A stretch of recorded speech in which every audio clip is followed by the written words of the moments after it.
The Supreme Court has just delivered a stunning 9-2-0 ruling, and whether you support the Second Amendment or simply follow major constitutional cases, this one is impossible to ignore. Overnight, without any warning, without any signals in the prior oral arguments, the court issued one of the most unexpected and far-reaching decisions we've seen in years, and what is happening right now within hours of the decision is something nobody was prepared for. States are scrambling, federal attorneys are repositioning, gun rights organizations are already drafting emergency responses, and millions of Americans are waking up this morning wondering how this ruling will reshape the future of the Second Amendment in ways no one predicted just a few months ago. A 9-2-0 ruling on a high-stakes 2A related issue is almost unheard of. The court is usually divided, often 5-4 or 6-3, on firearms. To get all 9 justices, conservative, moderate, and the most progressive wings aligned on one single conclusion means something very unusual just happened. This was not a normal case. This was not a normal ruling, and this was not a routine interpretation of past precedent. This was the court laying down a unanimous, unavoidable position that directly affects how states can regulate, restrict, or attempt to control firearm-related conduct going forward. And within minutes of the ruling dropping, states were already reacting, some with panic, some with anger, and some treating it as an unexpected legal gift. Because this ruling in practice wipes out the foundation a number of states were depending on for their pending regulations, lawsuits, and enforcement strategies. Overnight, entire legal arguments that states have been using for years are now gone. And for many of these states, there is no backup argument, no alternative justification, no fallback position. This decision didn't just close a door, it slammed it shut, locked it, and welded it from the outside. Now, here's the first thing everyone needs to understand, and this is something the media is already misreporting. The court did not suddenly expand gun rights beyond what Breen or Heller established. Instead, what the court did was much more dramatic in a different way. It tightened the rules around how states can attempt to sidestep constitutional protections, because that's exactly what this case exposed. States quietly building loopholes, workarounds, or indirect restrictions designed to function like gun bans while not technically being labeled as gun bans. This ruling effectively says you cannot disguise restrictions. You cannot reabel them.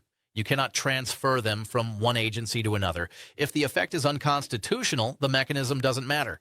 And that right there is why this ruling sent such a shockwave across the country. Gun control states were hoping the Supreme Court would ignore the structural games being played in their legislative language. Things like adding non-fire penalties to firearm-related conduct.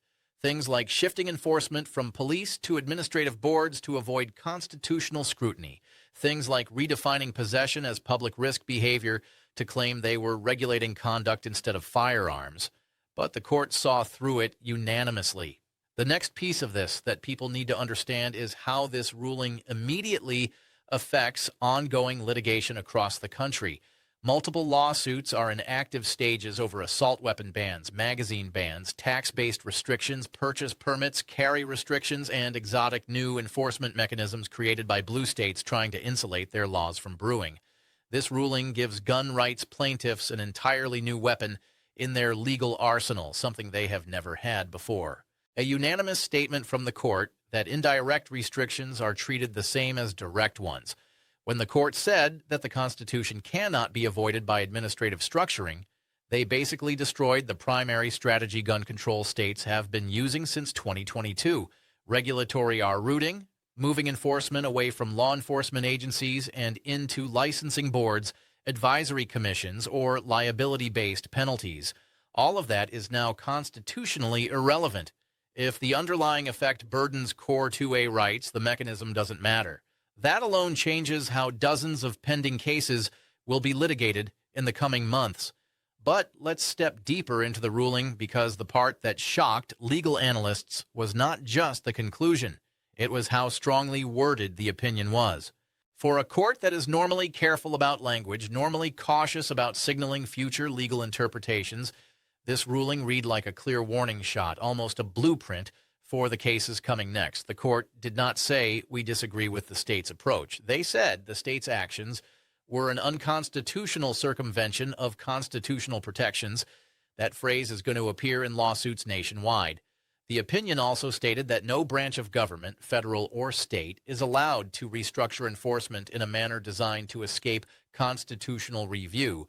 This is the first time the Supreme Court has used wording this explicit in a modern 2A context, and it signals very clearly that the court is watching states that attempt to engineer around the Second Amendment instead of confronting it.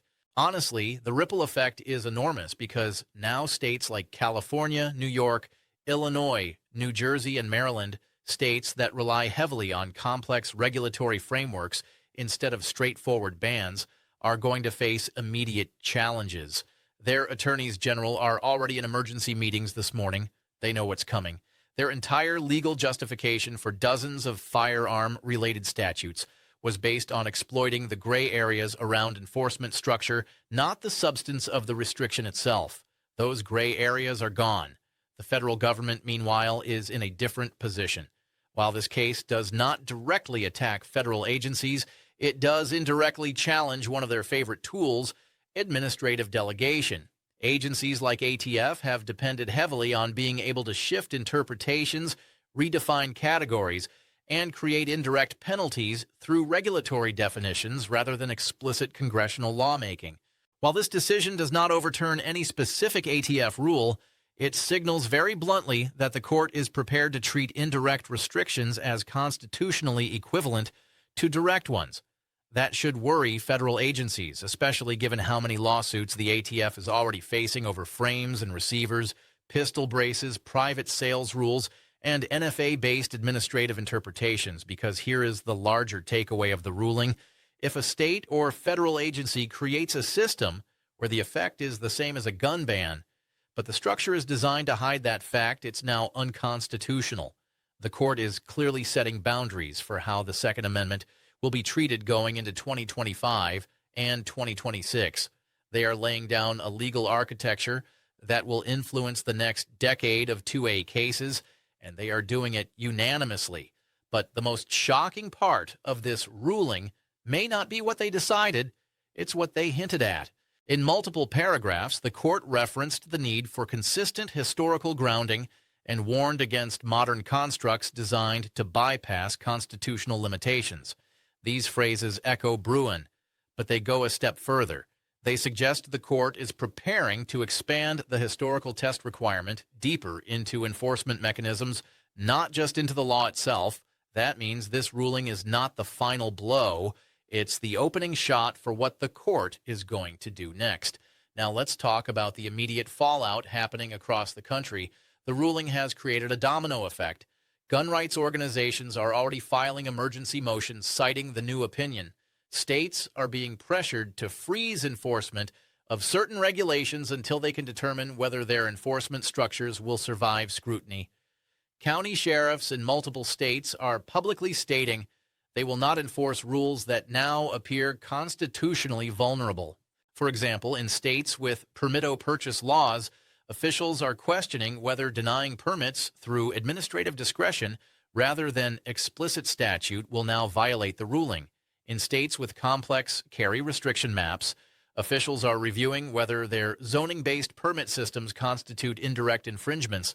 And in states with aggressive licensing boards, legal analysts are warning that discretionary penalties or administrative risk classifications may now be unconstitutional. This is the first time in years that a single ruling has triggered this much uncertainty this quickly. Meanwhile, in the political arena, the reaction has been equally intense. Some lawmakers are calling for emergency legislative sessions to rewrite statutes. Others are warning that the ruling may be used to dismantle long-standing regulatory mechanisms, and gun control activists are expressing alarm that their workaround strategies may have been eliminated entirely.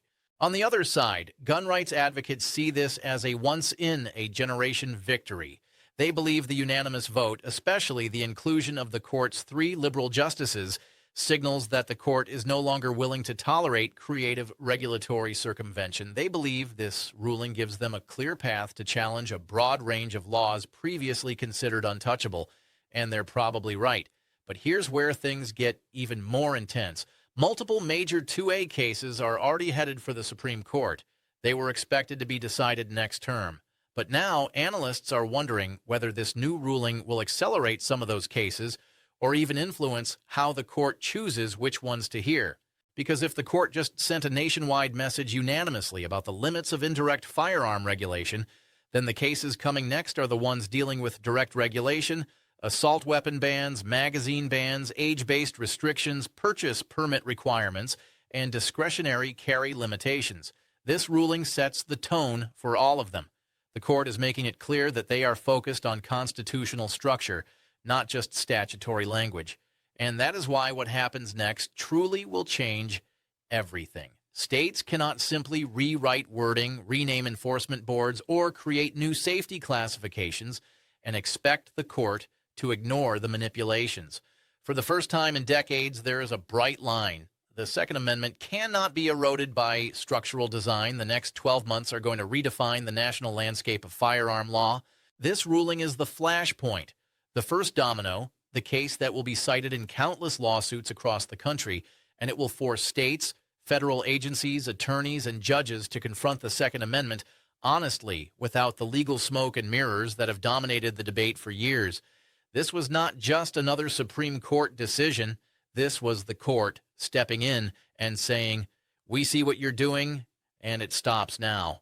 And that's why everything from this point forward, every appeal, every injunction request, every legislative attempt will be shaped by what the court just handed down. A unanimous ruling, a nationwide shockwave, and a legal shift that will be felt for years.